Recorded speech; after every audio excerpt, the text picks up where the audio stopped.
Welcome to Samba Samba. Enjoy the video. In this video, I will explain how to make nachos dip easy guide.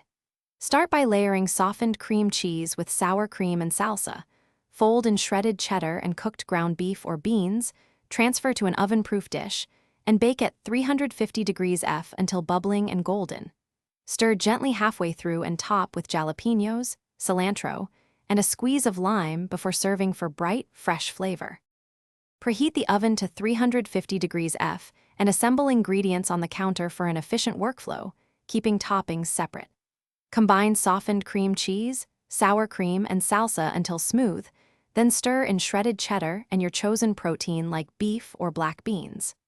Spoon the mixture into a baking dish, bake for 15-20 minutes until hot, and rest 5 minutes to let flavors meld before topping and serving.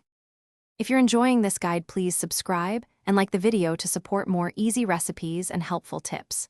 Quick recommendation: Robot Face upgrade your clean game with the Shark AI Ultra Robot Vacuum. Voice control makes cleanup painless while you prep nachos dip, making countertop crumbs disappear without missing a beat. Check the description for the link and other deals, and consider giving it a try to save time in the kitchen. Now let's get back to the video.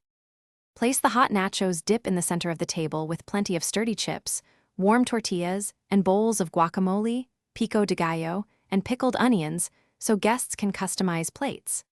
For vegetarian options, swap in black beans or roasted corn, and for more heat, add chipotle or habanero salsa. Cool leftovers quickly, refrigerate within 2 hours, and reheat gently in the oven or microwave until steaming before serving again. Thanks for watching. Consider subscribing if we helped you.